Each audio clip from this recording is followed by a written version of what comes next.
Yes sir. तो आज हमारे साथ स्टूडेंट हैं, इनका सक्सेसफुली वीजा आया है। कंट्री का नाम है रोमानिया। एमबीबीएस का जो इन्होंने वीजा मिला है, बहुत खुश लग रहे हैं। तो एडमिशन लेना, वीजा लेना, मैं इतना बड़ा इशू नहीं समझता किसी भी कंट्री का। लेकिन जो आगे वाली जर्नी है दैट इज वेरी हार्ड। किसी भी कंट्री में कोई भी बच्चा जाता है तो नेक्स्ट जो जर्नी है वो सबके लिए बड़ी हार्ड है। पढ़ना पड़ेगा, पढ़ेंगे नहीं तो बहुत नुकसान है। फार फ्रॉम पेरेंट्स से बैठे हुए हैं फॉरेन कंट्री में, आपके खाने पीने के भी एक्सपेंसेस पेरेंट्स भेज रहे हैं। तो सीरियस स्टूडेंट ही हमें संपर्क करें जिनका जो मोटो है अच्छी कंट्री में जाकर स्टडी करने का है।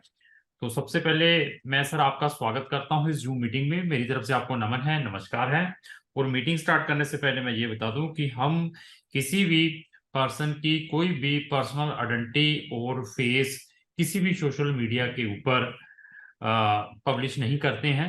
तो बच्चे का फेस जो भी है जो हमसे डिस्कस कर रहा है ब्लर रहेगा और इसकी आइडेंटिटी भी कॉन्फिडेंशियल रहेगी। तो बेटा मैं सबसे पहले ये पूछूंगा आपसे कि आप कौन सी स्टेट के रहने वाले हैं? सर मुंबई, महाराष्ट्र। महाराष्ट्र, मुंबई। तो मैं ये भी बता दूं कि ये एमबीबीएस की हमारी इस साल की आई थिंक 13वीं या 14वीं वीडियो है जिनकी सक्सेसफुली वीजाज आए हैं एमबीबीएस के। और इवन 4-5 और आने वाले हैं, वो स्टिल एम्बेसीज के अंदर पड़े हुए हैं। जब उनकी भी कोई अपडेशंस आएगी तो वो भी मैं अपने सोशल मीडिया के थ्रू आप तक लेकर आऊंगा। जिन बच्चों ने एमबीबीएस अब्रॉड से करनी है, जहाँ एमबीबीएस शेंगन कंट्री से करनी है, जहाँ एमबीबीएस रोमानिया से करनी है, उससे रिलेटेड हमारी डेडिकेटेड प्ले लिस्टें बनी हुई हैं। उन प्ले लिस्टों का लिंक भी डिस्क्रिप्शन बॉक्स में लगा दिया है। वहां जाकर हमारी नंबर ऑफ वीडियोस वॉच करें। उसके बाद डिसीजन लें कि फर्दर आपने जो अपना केस है कौन से कंसल्टेंट के थ्रू अप्लाई करना है। तो महाराष्ट्र के हैं आप, तो हमें आपने कहाँ से फाइंड किया, हमें कहाँ से सर्च कर लिया? तो बेसिकली आपका यूट्यूब वीडियो देखा था तो उधर से आपको कांटेक्ट किया मैंने, और डायरेक्ट प्रदीप सर से कांटेक्ट किया। तो कहाँ के रहने वाले हैं आप? मुंबई, मोर स्पेसिफिकली विरार में। अच्छा अच्छा। तो ऐसा है कि वीडियोस तो और भी बहुत सारे कंसल्टेंटों की आती हैं। मुंबई में भी बहुत सारे कंसल्टेंट हैं, हम पंजाब में बैठे हुए हैं। तो आपको ऐसा कैसे ट्रस्ट आ गया कि हम आपके काम में कोई हेल्प कर पाएंगे? सर जो आपका लाइक पेमेंट स्ट्रक्चर और आपका जो वर्क स्ट्रक्चर मुझे अच्छा लगा। लाइक टाइम टू टाइम आपका एक प्रॉपर ये है कि इतने टाइम में ये होगा, लेटर आने के बाद आगे प्रोसीड करेंगे। तो सर ठीक। वो बेटर था, वो अच्छा लगा मुझे। तो तो आप। एक साथ इंस्टेड ऑफ एक साथ पेमेंट करने से अच्छा आप पार्ट पेमेंट दे रहे हो, दैट्स गुड। हाँ। बिकॉज अदर एजेंसी एक साथ मांगती है। ठीक ठीक। That's the wrong thing sir. तो आपने जो कंट्री में अभी एमबीबीएस करने के लिए जा रहे हैं, कौन सी कंट्री में जा रहे हैं? अभी रोमेनिया। नहीं, रोमानिया में जा रहे हैं तो रोमानिया की आपके लेवल पर क्या रिसर्च है? मैंने बता दिया कि यूरोपियन कंट्री है, आपने भी कोई रिसर्च की वहां की यूनिवर्सिटीज की कंट्री के बारे में, कि जस्ट मेरी एडवर्टाइजिंग, मेरी डिस्कशन से ही आप मोटिवेट हो गए कि मैंने अभी रोमानिया में ही एमबीबीएस करने के लिए जाना है? नहीं सर, मैंने खुद का भी रिसर्च किया था। उसका हम्म। फीस स्ट्रक्चर लाइक कंपैटिबल है और अफोर्डेबल भी है, इवन कॉस्ट ऑफ लिविंग भी। ठीक है। और सेफ कंट्री है और फ्रेंडली कंट्री भी है, दैट्स वाई वो चूज किया। तो education. Compare to other European countries उसका फीस कम था। तो आपने जिस यूनिवर्सिटी में आपका एडमिशन आया है, कौन सी यूनिवर्सिटी से और क्या फीस है उसकी? यूनिवर्सिटी ऑफ क्रायोवा, उसकी फीस है 6,000 यूरोज पर ईयर। तो you are the luckiest student है जिसको 6,000 यूरो मिला है। हमारे पास सारे 7,500 यूरो वाले हैं। ये 3 बच्चों का इसमें हमारा एडमिशन आया है। तो आपकी जो जर्नी है, हमारे साथ कितने महीने हो चुके हैं आप हम हमारे साथ जुड़े हुए? आई गेस अराउंड सर, मैंने जून में आपको कांटेक्ट किया था, जून के आसपास। देखो कितना लेट उधर से। किया है कॉन्टेक्ट, कितना लेट कॉन्टेक्ट किया है आपने जून में। तो मैं फिर बता दूं, जिन बच्चों ने फॉरेन कंट्री से एमबीबीएस करनी है, स्पेशली यूरोपियन कंट्री से, at 6 to 12 month before contact करें। ऐसा नहीं है कि ये जून में आ गया, इसका भी आ गया बहुत जल्द, सारा कुछ हो गया है। तो बहुत सारे जून वाले बच्चों का लेट भी हो सकता है, कोई डॉक्यूमेंटेशन की कोई शॉर्ट कमिंग हो, वो आपसे प्रिपेयर ना हो, तो आप पूरे के पूरे 1 साल को वेस्ट कर सकते हैं। तो जब आप हमें संपर्क किया, तो क्या आप हमें फिजिकली मिले थे पैसा ट्रांसफर करने से पहले कभी? नहीं सर, कभी नहीं मिला था, बस एक बार मिला था, वो दीपक सर से बस। वो कब मिले थे? ड्यूरिंग जब मेरा वीजा का अपॉइंटमेंट था इधर तब। अपॉइंटमेंट के, बट जब आपने हमारे साथ एंगेजमेंट की कि हाँ मेरा काम प्रोसेस करो, तो उससे पहले कभी मिले थे? नहीं सर, नहीं, बिल्कुल तो नहीं। सारी ऑनलाइन सब सर्विस। ऑनलाइन थ्रू हुआ था। तो ऑनलाइन में देखो, हाँ सर, सब ऑनलाइन किया था। देखो ऑनलाइन में लाखों रुपए का इसमें इन्वॉल्वमेंट है। आपकी ट्यूशन फीस 6,000 यूरो की जानी है। मुझे भी कोई ना कुछ पैसा दिया होगा। कितने पैसे दिए थे एडवांस में जब हमने प्रोसेस किया था? हेलो।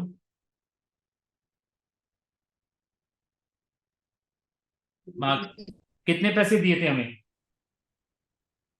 सर स्टार्टिंग में 15,000 दिया था फॉर सर्विस के लिए एंड लेटर ऑफ ये एडमिशन के लिए? लेटर के लिए, कॉलेज लेटर। हाँ, एडमिशन। हाँ।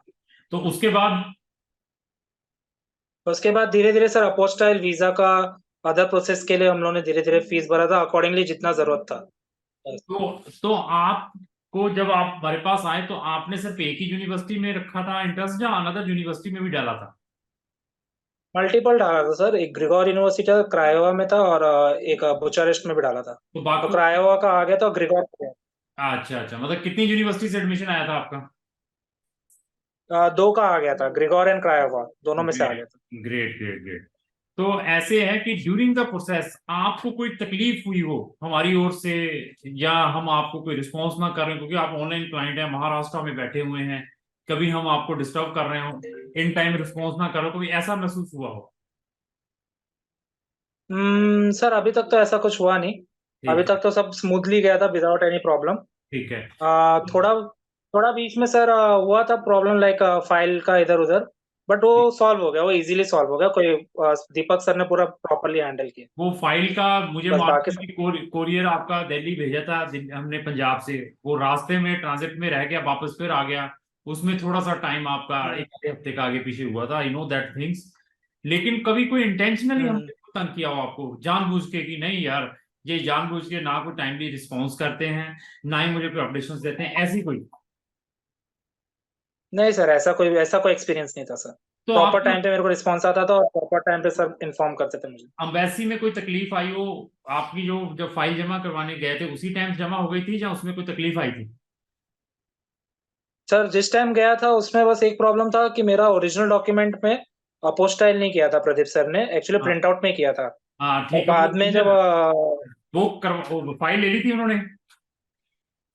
नहीं, फाइल नहीं ली थी, फिर अगले दिन मैं अपोस्टाइल किया, फिर इसके बाद फाइल लिया उन्होंने। हाँ, वो तकलीफ हुई है। तो देखो, कुछ क्लाइंटों को ऐसी तकलीफ भी फेस करनी पड़ती है, तो पेशेंस से चलेंगे तो ऐसे रिजल्ट्स मिलेंगे। इम्पेशेंस से चलेंगे, अपना माइंड भी खराब करेंगे, सामने वाले का भी करेंगे। हमारी किसी भी क्लाइंट्स के टुवर्ड्स कोई भी बैड इंटेंशन नहीं है। सब क्लाइंट्स को we are giving the priorities, step by step. जब भी उसका केस कहाँ पर है, कैसे करना है, किस तरीके से उनको करना है। तो अभी मैं पूछूंगा, हमारी जो पेमेंट थी कब लेनी थी? जो हमारे सर्विस चार्जेस थे, जो हमने आफ्टर वीजा, जहाँ जो हम आपसे कमिट करते हैं, वो आपने कब देने थे? आफ्टर वीजा आने के बाद, कॉन्ट्रैक्ट के थ्रू आफ्टर वीजा आने के बाद आएगा ठीक है। तो पेमेंट। पब्लिक को मैं ये भी बता दूं कि हम अपने 15,000 हमारे सर्विस चार्जेस हैं एडवांस में, 15,000 एडमिशन के बाद है, बाकी वीजा ग्रांट होने के बाद है।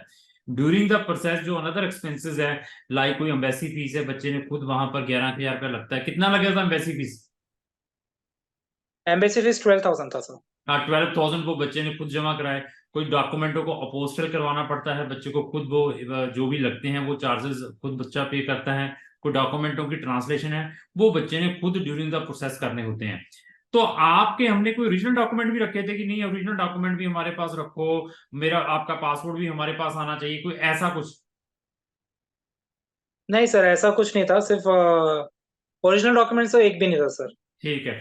तो ट्रांसपेरेंसी कितनी थी काम में? Transparency sir I would say 100% थी। मेरे कोई को तो अभी तक ऐसा लगा हाँ, नहीं कि कोई। कोई आपसे चीज हाइड करते हो, हम कोई यूनिवर्सिटी का आपको अपडेशन नहीं देते हो, जहां एम्बेसीज में कुछ होने वाला है वो बताता ना हो हम आपको, कुछ ऐसी कुछ चीज महसूस होती हो during the process? During the process तो ऐसा तो कुछ नहीं हुआ था सर, सब तो प्रॉपर था सर। तो कोई जो प्रॉब्लम नहीं। अभी ये हम डिस्कशन जनरल कर रहे हैं, ये जैसे एक जनरल डिस्कशन कर रहे हैं, तो ऐसी ये जनरल डिस्कशन अगर कोई अनदर पेरेंट्स देखते हैं, बच्चे देखते हैं, तो उनके माइंड के में क्या असर पड़ता होगा, क्या इम्पैक्ट पड़ता होगा ऐसी डिस्कशन में? तो बेसिकली उन लोग को भी एक तरह से काइंड ऑफ रिव्यू मिल जाएगा कि एक स्टूडेंट का प्रॉपरली हो गया विदाउट एनी प्रॉब्लम। सो उन लोग भी ट्रस्ट करके कंटिन्यू कर सकते हैं आपके थ्रू। तो आप किसी को रिकमेंड करना चाहें? हम्म। हाँ, मैं रिकमेंड करूंगा जरूर, ऑफ कोर्स ठीक। सर। तो ऑफ कोर्स सर, रिकमेंड तो अगर करूंगा। इन केस अगर आपका एडमिशन नहीं आता, हम ये सोचते हैं कि आपके एडमिशन में प्रॉब्लम आती, बाई चांस कोई वीजा में प्रॉब्लम आती, तो then what will be your situation, और तब आप हमारी सर्विसेज को क्या कहते हैं? सर्विस को सर मैं कुछ बोलता नहीं, बिकॉज क्या है कि सर अगर कुछ प्रॉब्लम हुई तो मेरे तरफ से ही हुई होगी, मेरे मार्क्स कम हो गए या तो मेरा कोई रिजल्ट का प्रॉब्लम आया होगा। तो ऐसा तो नहीं है, बिकॉज ठीक है, कॉलेज अगर रिजेक्ट करेगा तो मेरे तरफ से करेगा। बहुत अच्छा ये टेक्निकल क्वेश्चन आपने बोला है।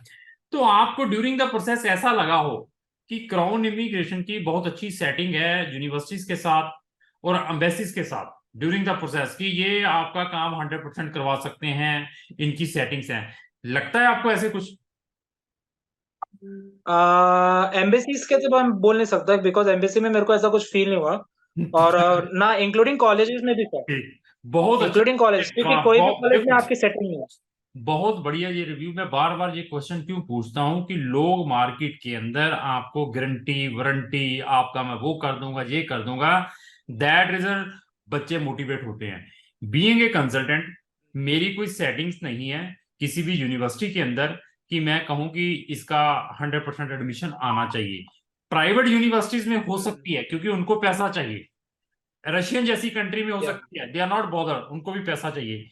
यहाँ पर आपको गुड एजुकेशन चाहिए, वहां पर जो सारी की सारी depend on the profile of student, और आपका कंसल्टेंट कितना कॉम्पिटेंट है, वो कैसे आपके सफिशिएंट डॉक्यूमेंट्स उन यूनिवर्सिटीज में भेजता है कि विदाउट एनी डॉक्यूमेंट इनसफिशिएंट के कारण आपकी एप्लीकेशन रिफ्यूज ना हो। तो दैट इज वेरी इंपॉर्टेंट। तो ये नहीं है कि मेरी सेटिंग है मैं 100% करवा कर दूंगा। और अम्बेसीज में किसी भी पर्सन की कोई भी सेटिंग्स नहीं है, ये बच्चे ने खुद भी जाकर नहीं देखा। होती है। But this is our experience कि बच्चे को किसी भी टाइप की कोई प्रॉब्लम ना आए वेन एवर वो हमारी सर्विस देता है, कहीं पर भी जाता है, उसका टाइम और मनी बचे। और ट्रांसपेरेंसी तो हमारे काम में है, ये तो we are open for everything. तो ऐसा है कि सर बहुत बढ़िया लगा आपसे डिस्कस करके। कल आपके पेरेंट्स ने भी रोमानिया जाना हो, क्योंकि हमने अभी कुछ पेरेंट्स के भी वीजा साथ में करवाए हैं, not in Romania, Schengen countries में भी जो बच्चे पढ़ने के लिए हमारे थ्रू जाते हैं उनके। तो कल लेटर ऑन आपके पेरेंट्स ने घूमने फिरने के लिए जाना हो तो उनके लिए भी हम हेल्प करेंगे। थैंक यू भैया, धन्यवाद। Thank you sir. Thank you sir.